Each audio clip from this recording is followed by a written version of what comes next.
ভাৰতৰ প্ৰধানমন্ত্ৰী নৰেন্দ্ৰ মোদী ডাঙৰীয়াই অনুৰোধ জনাইছিলে যিহেতু আজি 22 মাৰ্চৰ দিনটোত সকলোৱে জনতা কাৰফিউ মানিব লাগে আৰু সেই অনুৰোধ ৰক্ষা কৰি অসম তথা ভাৰতবাসী সকলো ব্যক্তিয়েই এই জনতা কাৰফিউ মানিলে দেখা গৈছে প্ৰতিখন ঠাইতে জনতা কাৰফিউ মানি সকলোৱে নিজৰ বাসগৃহতেই আবদ্ধ হৈ থাকিলে কিয়নো এনে কৰিলেহে আমি কৰোনাৰ নিচিনা এটা সংক্ৰামক ৰোগৰ পৰা আমি গোটেই ভাৰতবাসীকে বচাই ৰাখিব পাৰিম সেই অনুৰোধটো সকলোৱে মানিলে আৰু পৰিলক্ষিত হ'ল যে আমাৰ অসমতো বিভিন্ন ঠাইত বিভিন্ন ধৰণে এনেকুৱা দেখা গ'ল যে যিটো অনুৰোধ জনাইছিলে সন্ধিয়া সময়ত সকলোৱে 5 বজাত শংখ ডবা কাঁহ আদি বজায় যিসকলে কৰোনাৰ হকে যুঁজি আছে কৰোনা ভাইৰাছৰ পৰা ৰাইজক যিদৰে দূৰত ৰাখিব পাৰি তাৰ কাৰণে ডক্তৰ তথা পুলিচ সকলো অধিকাৰী লাগি আছে সেইবাবে সেই সকলোকে ধন্যবাদ জ্ঞাপন কৰিবৰ কাৰণে 5 বজাত যি কাৰ্যসূচী ল'বলৈ কোৱা হৈছিলে ডবা শংখ তাল ঘণ্টা আদি বজাই তেখেতলোকক ধন্যবাদ জ্ঞাপন কৰিব গৈছিলে সেই ধন্যবাদ জ্ঞাপন সকলো ৰাইজে কৰিলে আৰু দেখা গ'ল যে আমাৰ অসমৰ ডিব্ৰুগড় জিলাৰ বিশিষ্ট কণ্ঠশিল্পী যিজন ব্যক্তিয়ে জাতিৰ মাটি গীত গাই ৰাইজৰ মাজত সমাদৰ লাভ কৰিছে ঢলা শদিয়া গীতটিয়ে আমাৰ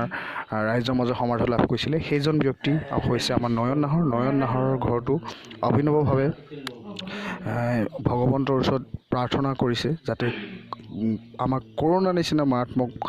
ভাইৰাছ যিটো বেমাৰ পৰা আমাৰ সকলো ভাৰতবাসীয়ে যাতে ইয়াৰ পৰা পৰিত্ৰাণ পায় তাৰ বাবে ভগৱন্তৰ ওচৰত প্ৰাৰ্থনা কৰিছে এইদৰে দেখা গৈছে প্ৰাৰ্থনা কৰি আছে চ' তেখেতৰ সম্পূৰ্ণ ফেমিলি যিমানজন সদস্য আছে পৰিয়ালৰ সকলোৱে মিলি একেলগে ভগৱন্তৰ ওচৰত প্ৰাৰ্থনা কৰিছে আৰু সেইসকল লোককো ধন্যবাদ জনাইছে যিসকল লোকে কৰোনাৰ সৈতে যুঁজি আছে কৰোনাৰ পৰা পৰিত্ৰাণ পাবৰ কাৰণে ৰাইজক সহায় কৰি আছে সেইসকলৰ বাবেও ধন্যবাদ জনাইছে তাৰ লগতে ভগৱন্তৰ ওচৰত প্ৰাৰ্থনা কৰিছে যাতে এই মহামাৰী কৰোনাৰ পৰা যাতে আমাৰ ভাৰতবাসীক দূৰত ৰাখে আৰু সকলো মানৱ জাতি কল্যাণৰ অৰ্থে ভগৱন্তৰ ওচৰত প্ৰাৰ্থনা কৰিছে দেখা গৈছে কিদৰে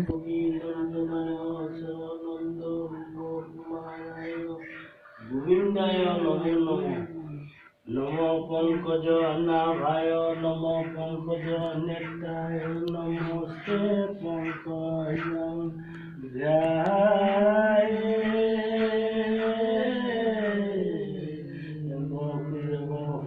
কৃষ্ণং পঙ্ক সারণমগনং দৈবকী হৃদয়ানন্দং কৃষ্ণং বন্দে জগৎগুরু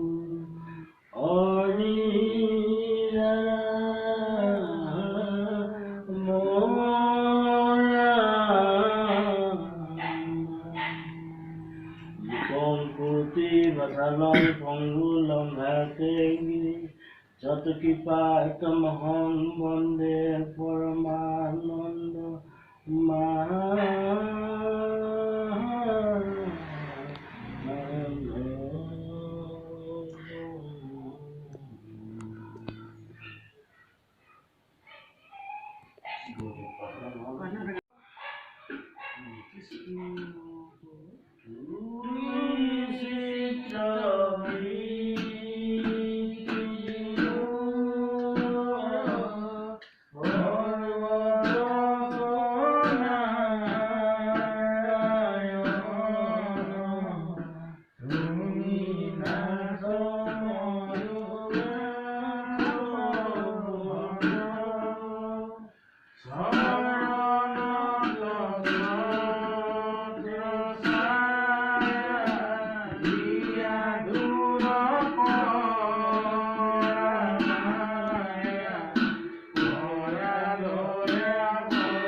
চকু মেলি নাচালে কোনে চাব।